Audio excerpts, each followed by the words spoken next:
Hello বন্ধুগণ, আসসালামু আলাইকুম। কেমন আছেন আপনারা? আশা করি ভালো আছেন। আলহামদুলিল্লাহ, আমি ভালো আছি। তো আমাকে দেখতে পাচ্ছেন যে আমি আসলে সাজাগোজা কিছু করিনি। মানে এই গরমে আমি আসলে কোনো সাজতে পারি না। মানে আমার গরমে সাজাগোজা তো দূরের কথা, জামাটাও আমি ভালো মতন মানে বাসায় থাকলে পরি না। হ্যাঁ, কারণ এত অসহ্য গরম। এই গরমে আমি সাজতেও পারবো না, ভালো কাপড়ও পরতে পারবো না। এই জন্য আমাকে দেখতে পান যে আমি আসলে যেটা বাড়িতে পরে থাকি এটা পরেই আমি ভিডিও করি, এটা পরে আমি লাইভ করি। হ্যাঁ, কারণ আমি এই মানে অসহ্য গরম গেল এই কিছুদিন ধরে। পুরো গরমটা আমি ঠিকমতো ভিডিও করতে পারিনি। কি বলবো আমি আপনাদের, মানে আসলে আমি গরমের জ্বালায় আমি সাজতে পারিনি, ভাল কাপড় পরতে পারিনি। আর এই রুমটাতে প্রচুর গরম লাগে, উপরে গাছ নাই তো। এপাশ দিয়ে সরাসরি ইয়া পড়ে, আহ, সূর্য পড়ে। এই জন্য রোদটা একটু খুব বেশি পরিমাণে পড়ে রুমটাতে। আর গরম, প্রচণ্ড গরম, তাই আমি গরমে সাজতেও পারি না। যেমন থাকি সেরকমই আমি ভিডিও করি বা লাইভ করি। আহ, আপনারা দেখেন আমিও একটু সোনোও দেই না, একটু মেকআপ দেই না, চুল আঁচড়াই না, ভালো জামা পরি না। অসংখ্য জামা আছে, মেলা জামা আছে। হ্যাঁ, কিন্তু আমার পরনে যেটা থাকে আমি সেটা পরি করি। যেটা বললাম যে গরমের জ্বালায় আমি কিচ্ছু করতে পারিনি। তো যাই হোক, এটা গরমের পালা গেল। তো আপনারা কেমন আছেন? নিশ্চয়ই ভালো আছেন। তো আলহামদুলিল্লাহ আমি ভালো আছি। অনেকদিন পর আমি লাইভে আসলাম। তো আমি তো কয়েকটা কথা আমি বলবো এখানে। তার মধ্যে আগে একটা বলি যে আমার ফেসবুকে একটা ইস্যু আসছে। প্রায় 2 মাস পার হয়ে গেছে। আহ, মানে গ্রোথ ইজ রিক্স। হ্যাঁ, এইটা। তো এটা আমার যাচ্ছে না, মানে রিকমেন্ডেশনে এইটা আসছে। তো এটা আমার যাচ্ছে না। আর হচ্ছে প্রোফাইলে ছিল, প্রোফাইল হ্যাঁ, হ্যাঁ, সাম ইস্যু, এটা গেছে, এটা চলে গেছে। কিন্তু আমার এই প্রোফাইল গ্রোথ রিক্স, এটা আমার অনেক দিন হলো এখনো যাচ্ছে না। এটা নিয়ে আমি চিন্তিত। এটা কি আদৌ যাবে কি যাবে না, আপনারা কেউ, আপনাদের কেউ জানা, আপনাদের যদি জানা থাকে তাহলে আমাকে অবশ্যই বলবেন কমেন্টে। আর আমি যেটা বলছিলাম এখানে, যে বারটা তোমার বাপের নাকি করছো ছলা কলা, কিছু অধিকার চাইলে ধরছো চেপে আইনজীবীদের গলা। মানে ব্যাপারটা হচ্ছে কি, আমাদের রংপুর বার অ্যাসোসিয়েশনে একটা অনিয়ম চলছে দীর্ঘকাল ধরে। হ্যাঁ, আমি মনে করি এই অনিয়মটা এখন নিরসন হওয়া সময়ের প্রয়োজন, মানে সময়ের দাবি এটা। হুম, যেহেতু একটা বৈষম্যের কারণে মানে একটা দেশের আহ, মানে মাপকাঠি পরিবর্তন হয়ে গেল। সেক্ষেত্রে আমরা একটা বিষয় নিয়ে কেন এখনো পড়ে থাকবো, এবং এইটা বলতে গেলে আমরা নিজেদের মধ্যে কেন ঝগড়া কাজিয়ে করব। এটা আমি তাদের ঝগড়াও করার মতো কোনো দেখি না, কারণ দেখি না, বা এটা না মানারও কোনো কারণ দেখি না। হ্যাঁ, বিষয়টা হলো কি, রংপুর বার অ্যাসোসিয়েশনে করছে কি, তারা হচ্ছে 35 এবং 40। হুম, 35-এর মধ্যে যারা উকিল হবে তারা হচ্ছে কি একটা সুবিধা পাবে। বার কাউন্সিলের মানে বার অ্যাসোসিয়েশনের যাবতীয় সুবিধা পাবে, ভোট দিতে পারবে। মানে তারা ভোটার অধিকারটা হরণ করছে। আমাদের উইথ বোনাস বলেন, টিপিএস বলেন, মানে সুযোগ সুবিধা কিচ্ছু দিচ্ছে না। তারা একটা বয়সের অজুহাতে। হ্যাঁ, কিন্তু এই বয়সের অজুহাতটা হচ্ছে অহেতুক। অহেতুক কেন বলবো, যে বাংলাদেশের কোথাও নেই এই নিয়মটা, দুই একটা বার ছাড়া। দুই একটার মধ্যে মানে একটাই আমি মনে করি যে সেটা রংপুর বার। তাই এইটা এখন আমি মনে করি যে এটা এটা তাদের পরিবর্তন করা অতি জরুরি। কারণ এটা রাখার কোনো প্রশ্নই আসে না। এটা তারা প্রায় 15-20 বছর ধরে এই নিয়মটা তারা পালন করে আসছে, এবং তারা একটা শক্ত অবস্থানে আছে যে এটা তারা করবে না পরিবর্তন। যারা 35-এর পরে তাদেরকে তারা কোনো সুবিধা দিবে না। কিন্তু এটা এটা এটা কেন তারা দিবে না? এটা কি কারো জন্মসূত্রে পাওয়া? যেখানে বার কাউন্সিলেরই নিয়ম আছে, বার কাউন্সিল থেকে নিয়ম আছে যে 40-এর মধ্যে যদি কেউ আইনজীবী হয় সেক্ষেত্রে তারা সব সুবিধা দিয়ে ভোগ করতে পারবে, বার কাউন্সিলের হোক বা বার অ্যাসোসিয়েশনের হোক। সেক্ষেত্রে রংপুর বার এটা মানতেছে না কেন? আমার প্রশ্ন এটা, কেন তারা মানতেছে না? এবং আমরা এটা বলতে গেলে সব সব কথা তারা মানে, কিন্তু যখন এই বিষয়টা নিয়ে কেউ কথা বলে যে আইনজীবীদের সুবিধা দিতে হবে, তখনই তারা এর একটা শক্ত অবস্থানে দাঁড়ায় যে তারা আসলে এটা মানবে না। কেন মানবে না? আমার প্রশ্ন হচ্ছে, তারা কে না মানার? তারা কে না মানার? তারাও সেও আইনজীবী, আমিও আইনজীবী, ও আইনজীবী, ও আইনজীবী। তাহলে ওরটা মানতেছে না কেন, বা ওরটা মানার কে, আমারটা মানার সে কে? যেটা আমি বার কাউন্সিল থেকে পাই সেটা ও বা ও এরা মানার কে? প্রশ্ন আমার এটা। আমি মনে করি যে এই জন্য আমি ভাবছি বলতে আমার ধারণা যে আহ, আহ, বার বার মানে এদেরকে আবার বলে কি জানেন? অ্যাসোসিয়েট। হ্যাঁ, মানে আইনজীবী বলে আবার অ্যাসোসিয়েট বলেন। আইনজীবী আইনজীবী, আইনজীবীর মধ্যে কোনো বিভাজন আছে? আইনজীবীদের আবার অ্যাসোসিয়েট বলে। মানে যারা 35-এর পর হেরা বেলে অ্যাসোসিয়েট উকিল না, মানে উকিল কিন্তু এরা অ্যাসোসিয়েট। আর যারা 35-এর মধ্যে হেরা বেলে ফিরে আইনজীবী। কন্ত কেমন জ্বালা! সেও পড়ি পাশ করে আসলো, আমিও পড়ে পাশ করে আসলাম। আমি বেলে আবার হইলাম অ্যাসোসিয়েট, ও আবার বেলে হইলো জেনারেল। এটা আবার কেমন কথা বলেন দেখি আমাকে? আর মানে একই জিনিস পড়াশোনা করে একইভাবে পাশ করে আসলাম, এই বয়সের ব্যবধানে আমি বেলে হইলে অ্যাসোসিয়েট আর ও বেলে হইলে জেনারেল। উকিলের মধ্যে বিভাজন? আরে বাবা, উকিল তো উকিলের মধ্যে আবার বিভাজনটা কি? উকিলকে কোনোদিন বিভাজন করা যায়? সংবিধানের, বার কাউন্সিলের, হাইকোর্ট রুলসের বা বা আইন বইয়ের কোথাও কি আছে যে আইনজীবী দুই প্রকার? হ্যাঁ, আইনজীবী দুই প্রকার, অ্যাসোসিয়েট আইনজীবী এবং জেনারেল আইনজীবী। এরকম কি কোনো আছে বিধান আছে, আইনে আছে, কোনো লেখা আছে অ্যাসোসিয়েট আইনজীবী, জেনারেল আইনজীবী এরকম আছে লেখা? যদি এটা লেখা থাকে তাহলে আমরা মেনে নেব যে অ্যাসোসিয়েট আইনজীবী 35-এর পর পাশ করছে, তার মানে এরা অ্যাসোসিয়েট আইনজীবী। বলেন, এটা এটা একটা কেমন তাদের নিয়ম? বলেন, বলেন তো, আপনারাই বলেন। এটা মানে এরা কেন এইটাকে কেন সলিউশন করতেছে না? এর জন্য কেন রিটে যেতে হবে? এর জন্য কেন ঘাত প্রতিঘাত দূর করতে হবে? এর জন্য কেন এত দৌড়ঝাঁপ করতে হবে? এর জন্য কেন লাখ লাখ টাকা খরচ করতে হবে? একটা রিট করে তা আবার পাশ করে নিয়ে আসতে হবে? হ্যাঁ, কেন এটার জন্য এতগুলো টাকা ব্যয় করতে হবে? কেন এটার জন্য এত খাটুনি করতে হবে? কেন যেটা আমার সরাসরি পাওয়ার কথা তার জন্য আমাকে এত কেন দৌড়ঝাঁপ করতে হবে? বলেন, যেটা সরাসরি আমার পাওয়ার কথা সেটা নিয়ে আমাকে কেন এত দৌড়ঝাঁপ করতে হচ্ছে? তার জন্য রিট কেন? তার জন্য এত আইনি প্রক্রিয়া কেন?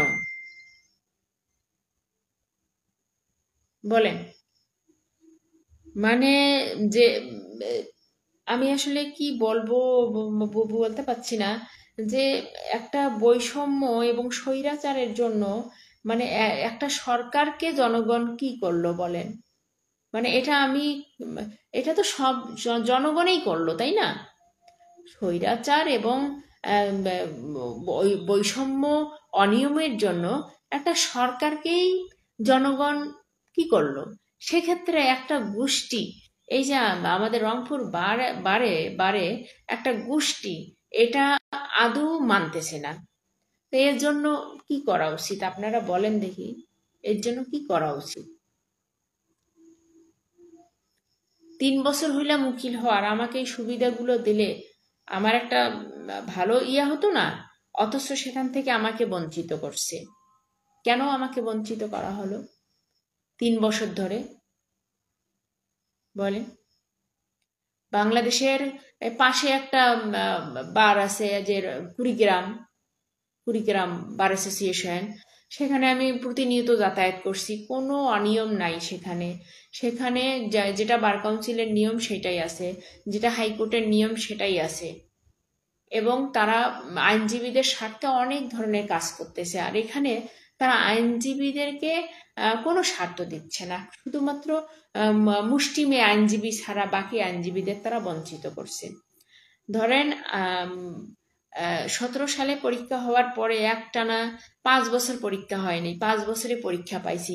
এই 5 বছর পরে যদি একটা পরীক্ষা পাওয়া হয়, এখানে কি বয়স থাকে? এমনিতে তো বয়স 40 পার হয়ে যায়। আগে প্রচন্ড সেশন জট ছিল। এই 21-এর পর 21-এ পরীক্ষার জন্য একটু শোরগোল করার পর স্টুডেন্টেরা মানে পরীক্ষার্থীরা 21 সালে পরীক্ষা নিয়মিত করণের জন্য একটু শোরগোল করছিল আর কি বার কাউন্সিলের সঙ্গে। তারপরের থেকে 21-এর পর থেকে পরপর 3টা পরীক্ষা হলো, 21, 22, 23, 24 এখনো হয়নি। পরপর 3টা পরীক্ষা হলো এই 21 সালে একটু শোরগোল করার কারণে।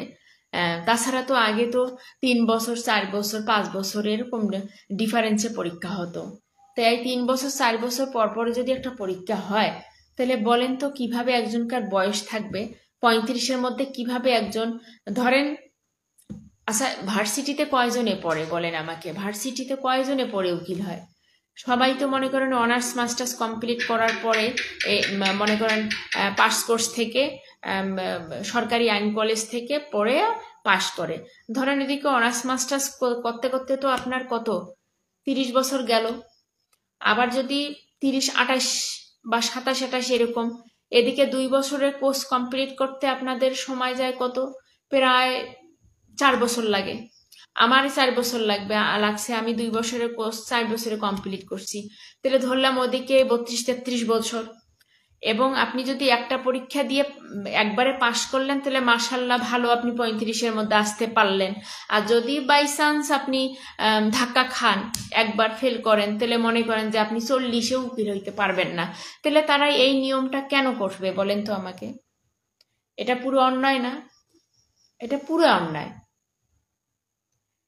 একবার ধাক্কা খাইলে দ্বিতীয়বার দেখা গেল যে সে আবারও ধাক্কা খেলো, আবারও ফেল করলো, আবারও তৃতীয়বার ফেল করলো। কারণ একবার ফেল করলে মন মানসিকতা এমনি খারাপ হয়ে যায়, তখন সে আর পাশ করতে পারে না অত সহজে। দেখা যায় 2-3 বার অলরেডি সে ফেল করে। তা 2-3 বার যদি একটা স্টুডেন্ট ফেল করে, তাহলে কি ওর আরো বয়স থাকে? 40 বছর থাকে? ও তো 50 হয়ে যায়। তাহলে বলেন, আল্লাহ যাদের বিবেক দেয়নি, যাদের বুঝার মতো ক্ষমতা দেয়নি, লেখাপড়া করলে শিক্ষিত হয় না, বড় বড় ভার্সিটিতে পড়লে মানুষের জ্ঞান হয় না, মানুষের বিবেক হয় না। এই যে সামান্য টাকা মেরে খাওয়ার জন্য এনারা বিবেক বিসর্জন দিয়েছেন। বিবেক, তাদের ধর্ম কর্ম সব বিসর্জন দিয়ে ফেলছে একেবারে সামান্য কিছু টাকার জন্য। বলেন, এই যে মনে করেন যে 200-250 দিলে তাদের ভাগ কমে যাবে। আর বাবা, তাদের তো ভাগ, ওটা তো ভাগ তাদেরই। ওটা কি তোমরা জন্মগতভাবে নিয়ে আসছো বার কাউন্সিল থেকে, যে এই যে আমি পাশ করে আসলাম, এটা জন্মগতভাবে আমি নিয়ে আসলাম? সেটা তো নয়। ওটা যে পাশ করে আসবে ওখানে তারই হক আছে, তাকেই দিতে হবে। এখানে যদি 1000ও পার হয় তারপরেও তাদের দিতে হবে, কোনো মাপ নাই। 1000 পার হইলেও দিতে হবে। আর তোমরা 200-250 খাবা, আর বাকিগুলা কি বানের জলে ভাসিয়ে আসছে? তারা উকিল নয়? তারা কষ্ট করে পাশ করে আসেনি? তারা কি কষ্ট করে পাশ করে আসেনি? এটা নিয়ে এত কথা বলতে হবে কেন? এটা নিয়ে এত বাক বিতণ্ডা কেন? এটা নিয়ে এত তর্ক বিতর্ক কেন? কেন? আমি তো এইটাই বুঝলাম না। বিবেকবান লোক কি দুনিয়াতে নাই নাকি? বিবেকবান লোক কি দুনিয়াতে তাদের বিবেক বিসর্জন দিয়েছে নাকি? এটা নিয়ে যেটা তাদের পাওনা, সেটা নিয়ে এত বাক বিতণ্ডা কেন? আজ তোমরা যারা 35-এর মধ্যে আসছো, তারা তো জন্মগতভাবে নিয়ে আসছো। আর যারা 36, 37, 38, 39, 40 হয়েছে, এরা কি জন্মগতভাবে ওটা নিয়ে আইসে নাই? ওরা পাশ করে আইসে নাই? আপনি একলাই পরীক্ষা দিয়ে আসছেন, একলাই পরীক্ষা দিয়ে পাশ করে আসছেন। বাকিগুলো পরীক্ষা দেয়নি, এত কষ্ট করে, এত রাত দিন পরিশ্রম করে, এত ঝড় ঝাপটা নিয়ে পরীক্ষা দিয়ে তারা কি পাশ করেনি? বলেন। মানে আমি এরা ফেসবুকে এখানে গাইলেইলে আমার ওই যে ফেসবুকে ইস্যু চলে আসবে। আমার মন চাচ্ছে আমি ঝাড়া গালি দেই, কিন্তু আমার ফেসবুকে ইস্যু আসবে, এই জন্য আমি গাইলেতে পাচ্ছি না। নাহলে আমি ঝাড়া গালি দিতাম। কি মনে করছে? মনেটা করছে কি তারা? হ্যাঁ, তারা মনেটা করছে কি? আমি ঝাড়া গালি দিতাম। কিন্তু ফেসবুকে আমি গালি দিতে পারছি না ইস্যু আসার কারণে, বুঝছেন? যেটা তাদের সকলের অধিকার সেটা তারা মুষ্টিমেয় কিছু লোক সেটা হরণ করছে। হ্যাঁ বেলে যেটা 35-এর মধ্যে আইসে আমার সাথে ধরেন পাশ করে আসিল, ও মা ইয়ার বুট মশান দেখলে বাঁচা যায় না। হ্যাঁ মনে হয় পাশ করে আসলো, মানে ইয়া 35-এর মধ্যে আসবে, ওই দোকান থেকে কিছু টাকা পাবে আর আমি পাবো না। হ্যাঁ আসমানে উঠে গেল, আসমানে উঠে গেল আর মুই নেছে নামি গেল। ব্যাপারটা হইলো এটা, বুঝছেন? হ্যাঁ দামাকে বাজায় যায় না। আরে বাপ তুই কি তো জন্মগত ভাবে নিয়ে আসছিস, এটা তো মোরও অধিকার, এটা তো মোরও, এটা কি তোর রাখলার নাকি? তুই 35-এ আসছিস, মই 36-এ যাচ্ছ, কিন্তু মোর আসার কথা ছিল 40-এ, তাও তুমি আগে যাচ্ছ। 40-এর আগে যাচ্ছ মানে মই পাইম, আর তুই 35-এ আসছিস যে কি তুই একেবারে তোর পায়ে মাটিত পড়ে না, মানে তুই একেবারে দামি হয়ে গেল আর আমরাকে বেদামি হয়ে গেলাম। হুম দি ভাই, হ্যাঁ দি ভাই ভালো আছি। কি করছো গো? আর বলো না, যে নকরা শুরু করে দিছে, এই যে নকরার কিছু কথা বলছি। ভালো আছো? কেমন? ভালো আছি আলহামদুলিল্লাহ, ভালো আছি। তুমি কেমন আছো? ভাগ রিনা, রিনা ভাগ, নামটা তোমার অনেক সুন্দর। ভাগ রিনা ভাগ। হুম এই হলো অবস্থা। তা আমি এখানে আরেকটা কথা না বললেই আমার নয়। আচ্ছা ধরেন 200, এই মানে ওই যারা উকিল নয় এরা 200 আছে, এরা যদি আলাদা বার করে, আলাদা একটা বার করে, হ্যাঁ, তাহলে তো ধরেন এই 200-র যে এরা ওকালতনামা যেগুলো কেনে সে টাকাগুলো ওরা খায়। এরা এরা এরা যে পিটিশন টিটিশন কেনে হ্যার টাকাগুলো ওরা খায়। তা বার আলাদা করলে করলে তখন আলাদা হচ্ছে না? তা আমি তো এরা তো আসলে করতে পারেনি, এটা অনেক আগে করা লাগতো, শুরুতে করা লাগতো, একদম শুরুতে। তাহলে তারা এরা এরা এই প্রফিটটা পাইতো না, কারণ এত বছরে এরা কম টাকা পাইছে যে এদের এদের এদের থেকে। এদের ইনকামের টাকাটা ওরাই খাইছে, এদের ওকালতনামা, এদের পিটিশন, এদের যাবতীয় ইয়াগুলা সবগুলো ওই ওদের ফান্ডে জমা হয়েছে, ওই ফান্ডে জমা হয়েছে। তাই এরা যদি একটা আলাদা ফান্ড করতো তাহলে এই টাকাগুলো ওখানে এদের ফান্ডে থাকতো না। তাহলে এদের টাকা ওরা খাচ্ছে, কন এদের টাকা ওরা খাচ্ছে। তা এখন করা উচিত যারা এরা এরা এরা যদি মানুষের ইয়ে হয়ে থাকে তাহলে তো মানবে, আর যদি মানুষের ইয়ে না হয়ে থাকে মানবে না, বা সেটা তাদের তাদের ধর্ম। কিন্তু আমি মনে করি যে যদি এটা আলাদা বারেই করা উচিত, আলাদা বার করিয়ে ওকালতনামা পিটিশন সব আলাদা করা হোক, তাহলে আমাদের ফান্ড আলাদা হোক, সবকিছু আমাদের আলাদা হবে, তখন এখান থেকে আমরা আমাদের সুবিধা পাবো। আমরা ওদের সুবিধা দিতে যাব কেন? ঠিক আছে না? সবকিছু আলাদা হয়ে যাক। কত বড় জালেম আল্লাহ, কত বড় জালেম! মানে জালেম না হলে এরকম কাজ করতো না। জালেম আমি বলি, কারণ তারা জালেম না হলে এরকম কাজ তারা কখনোই করতো না। কেন? এত কষ্ট করে পাশ করে আসলাম, আল্লাহ আল্লাহ, 3 বছর থাকে আমাকে 3টা পয়সাও দেয় নাই, না ঈদ বোনাস দিছে না অন্য কিছু দিছে 3 বছর ধরে। 21, 22, 23, 24, 4 বছরে পড়ছি। 4 বছরে টাকা দিলে আমার কতগুলো টাকা হইতো? ফাজিলের বাচ্চারা।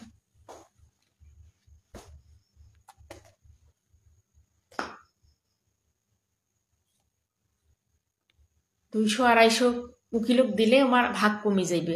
তোমার ভাগ কমবে কেন? বলে তোমারই ভাগ, বার কাউন্সিলে তোমাক দিছে, হাইকোর্টে তোমাক দিছে, বলে কি তোমার নিবে? তোমার তোমার বাপের বাড়ি থেকে আসি জমা থুইছেন তাই দেবে? তোমার বাপের বাড়ি থেকে আনিয়ে জমা থুইছেন, এগলে তোমরা তুলেন চল আর খান চল আর উমাক দেন চল না, বাপের বাড়ি থেকে আনি জমা করি থুইছেন এই জন্য না? তাইলে মোর বাপের বাড়ি থেকে আনি জমা করি থুইছুম, তোমাক ফির কেন দেব, তাই না? তো তো তোমার বাপের বাড়ি নয়, এলে তো সবারই ইনকাম। 1 টাকা হইলে সারিনা সারিনা করে দিতে হবে। 1 টাকা কি তুই একলাই 1 টাকা নিবু? হ্যাঁ দিব না, মানে 1 টাকা তুই একলাই নিবার চাই, সেই জন্য মানে কাকু দিবার চাইস না, তাই না? মানে 1 টাকা আমি একলাই নেব। আর বাবা এরা তো ওটে চারিনা আছে, তাই 1 চারিনা দিব না, 1 চারিনা দিব, 1 চারিনা দিব, 1 চারিনা দিব, 1 চারিনা দিব। 1 টাকা এভাবে খাইতে হবে। তুই একলাই 1 টাকা খাইলে হইবে নাকি? হ্যাঁ, তুই একলাই খাবার চাইস 1 টাকা? 1 টাকাতেও 4জনের ভাগ আছে। ওই একলাই 1 টাকা ওর খাওয়া হবে না দেখি, ইয়া 4জন কাকার ভাগ দিবে না। ব্যাপারটা হলো এটা। ওই একলা 1 টাকা খাওয়ার দিন শেষ, ঠিক আছে? একলা 1 টাকা দিয়ে খাওয়ার দিন শেষ। এখন 1 টাকা 4 ভাগ করে খাইতে হবে। এইটা 1 টাকাকে 4 ভাগ করিয়ে 4 জনে খাইতে হবে, একলা 1 টাকা খাওয়ার দিন শেষ। কারণ এটা কারো একক নয়, একক খাওয়ার জিনিস নয়। এটা যে উকিল হবে হ্যাঁ খাবে, যে উকিল হবে সে এসে ভাগ পাবে। 40-এর মধ্যে যে উকিল হবে সে এসে ভাগ পাবে। এটা তোমার 1 টাকা একলাই খাবার জন্য নয়। ওই 1 টাকা পরে আবার 4 জন আসবে, তখন 5 পাই করে দিতে হবে। 5 পাই ওই একা 1 টাকা লাভবান হবার জন্য সেটার দিন শেষ। বোঝা গেছে? সেটার দিন শেষ, 1 টাকা একলাই খাওয়ার দিন শেষ। এটা নিয়ে কথা বলতে বলে মারামারি করে। বাবা বাবা কি মগের মূল্য! এটা নিয়ে কথা বলতে গেলে বলে মারামারি করবে। মামা মামা মামা কি মুরব্বী মুরব্বী, হবে না। এটা নিয়ে কথা বলতে গেলে বলে এরা মারামারি করবে। বাপ রে বাপ কি মগের মূল্য পাইছে! এদেরটা খাবে আবার এদেরকে মারবে, এদের ওকালতনামা কেনার টাকা খাবে আবার এদেরকে মারবে। বাপ 1 টাকা একলাই খাবার দিন বাদ দেন, 1 টাকা একলাই খাবার দিন নাই, 1 টাকা 4 জন মিলে খাইতে হবে। কারণ তুমি উকিল হয়ে আসছো, তুমি যদি 1 টাকা খাও, ওই উকিল হয়ে আসছে ও 1 টাকা খাবে। আর যদি 1 টাকা থাকে 4 আনা করে খাইতে হবে, 4 আনা করে দিতে হবে। একা 1 টাকা খাওয়ার দিন শেষ। অতি সত্বর এর সলিউশন টানতে হবে, অতি সত্বর। না এলে সমস্ত স্টুডেন্ট গুলো আনিয়ে লাগাই দেবো আমি। হ্যাঁ, ওই কানি লাগাই দেবো। কাকে? ওই যে তত্ত্বাবধায়ক হয়েছে না সার্জি, কি নাইম, তারপরে কে নাইম, তারপর আরেকটা কি হলো, আরে হোক, ওগুলো লাগাই দেব যে এরা এখানে স্বৈরাচারী করতেছে, এরা এখানে অনিয়ম করতেছে, এখানে এরা দুর্নীতি করতেছে, এরা এখানে দুর্নীতি করতেছে, যেটা আমাদের আইনগত অধিকার, যেটা আমরা বার কাউন্সিল থেকে পাই। এখানে এরা বৈষম্য সৃষ্টি করছে। এই বৈষম্য এরা দীর্ঘদিন ধরে চালাচ্ছে। এই বৈষম্যের নিরসন অতি সত্বর করতে হবে। রিট ফিট বাদে, কোনো রিট নাই, কোনো ফিট নাই, অতি সত্বর এর সলিউশন টানতে হবে। আর কোনো সময় নাই। আমরা এটা আজগুবি চাই নেই, যে আমরা আজগুবি ওই আনসার বিটিভি ওই ইয়ার মতো, চকিদারের মতো, আমি কে তুমি কে, চকিদার আনসার, হঠাৎ আমরা আসি নাই। এটা আমাদের বার কাউন্সিলের আইন, এটা আমাদের হাইকোর্টের আইন। 40-এর মধ্যে উকিল হলে এরা সব পাবে। এটা আমরা হঠাৎ উড়ে এসে জুড়ি বসিনি, ঠিক আছে? তো এটা নিয়ে এত কথা কেন বলতে হবে আপনাদের সাথে? এটা নিয়ে তর্ক বিতর্ক করতে হবে কেন আপনাদের সাথে? এটা নিয়ে মিটিং এ গেলে ঝগড়া হবে কেন আপনাদের সাথে? কেন? ওয়াই? যেটা নিয়ে কথা বলার কোনো প্রশ্ন নাই। আমি উকিল হয়ে যাচ্ছি, আমার নাম উঠবে, অল্প টাকায় নাম উঠবে। আর এবার যারা উকিল হয়ে আসবা তারা 50,000-এর উপরে টাকা দিবে না। আর আমাদের টাকা তো আমরা ব্যাক নেবই। আমাদের কাছে 1.5 লাখ নিছে না, আমরা তো ব্যাক নেবই। 1.5 লাখ, 2 লাখ, 3 লাখ। এবার যারা আইনজীবী হবা তারা এবার 50ও দিবা না, 20,000 টাকা দিবা। 20,000 টাকা দিয়ে বাড়ি ঢুকবা। কার জন্য স্বার্থ এগুলো? কার জন্য এগুলো স্বার্থ? কার জন্য? উকিল হয়ে আসবে, কামাই করবে, খাবে, তার জন্য বাড়িও এত টাকা জমা দিতে হবে। 20,000 টাকা, ঢাকা বারের মতো 20,000 টাকা দিয়ে এবার ওকালতনামায় নাম তুলতে হবে। 20,000। আর এই 3 সেশনে যে অতিরিক্ত টাকাগুলো নিছেন না, ওগুলো ফেরত দেবেন। যার কাছে 3 লাখ নিছেন তার 2.5 লাখ টাকা ফেরত দেবেন। যার 1.5 লাখ নিছেন তার 1 লাখ ফেরত দেবেন। তার 2 লাখ নিছেন তার 1.5 লাখ ফেরত দেবেন। এই টাকাগুলো ফেরত দেবেন। এগুলো কায় খায় রে টাকা? এগুলো টাকা খায় কায়? এই যে এতগুলো করে টাকা যে নেন, এগুলো খায় কায়? কায় খাইছিল এগুলো টাকা? হ্যাঁ, এগুলো টাকা কায় খাইছিল? এতগুলো টাকা করি না একটা একটা শিক্ষানবিশ স্টুডেন্টের কাছে এতগুলো টাকা নিয়ে ওকালতনামায় নাম তোলে? কায় খায় এগুলা টাকা? যে আমরা খাই তো আমরা তো পালাইছে, খায় কায়? কায় খায়? যাদের টাকা নিয়েছেন সুসম্মানে তাদের টাকা ফেরত দেবেন। আর পরবর্তী যারা উকিল হয়ে আসবে এদের কাছে যদি টাকা বেশি নিয়েছেন তো সরাসরি কিন্তু বোঝেন যে দুর্নীতির বিরুদ্ধে কি হচ্ছে, সরাসরি হবে।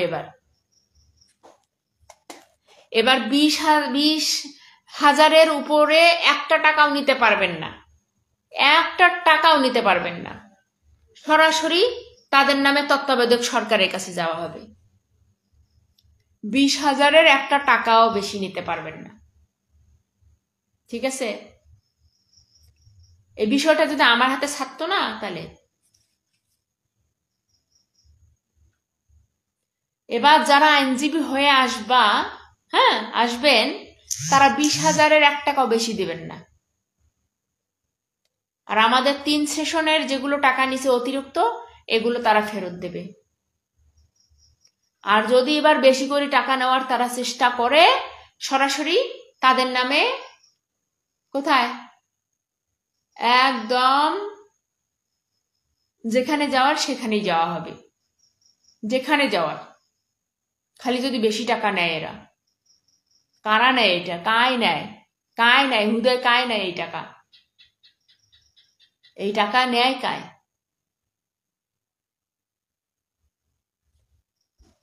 আর আমাদের যেগুলো টাকা নিছেন না 1.5 লাখ, 2 লাখ, 3 লাখ এলে অতিরিক্ত টাকা ফেরত দেবেন।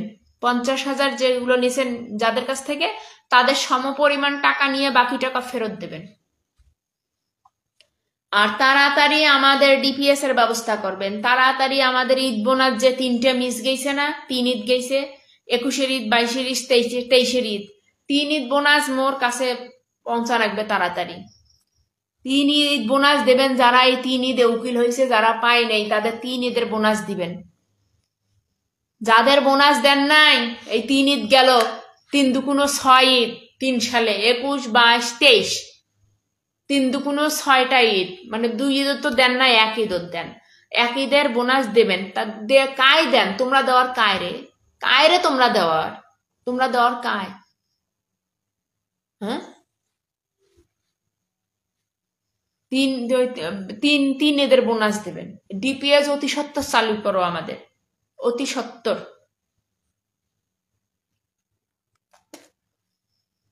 ঠিক আছে?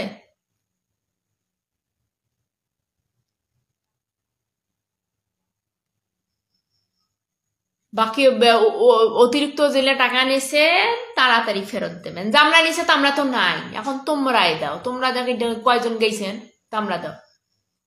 জামরা নিছে তো আমরা তো গেছি। অতি সত্তর টাকা ফেরত দেবেন। এর নিয়ে যেন কথা কওয়া লাগে না দ্বিতীয়বার। ওরা খাওয়াইয়ে বেড়াইছে রে, খাওয়াইয়ের হুলু বেড়াইছে রে। কত কষ্ট করি পাশ করিয়ে উকিল হইলাম, আর এরা বেলে একে কি কয় নাড়িয়ে বসরা করি দিয়ে খাইছিল বেলে, নাড়িয়ে বসরা।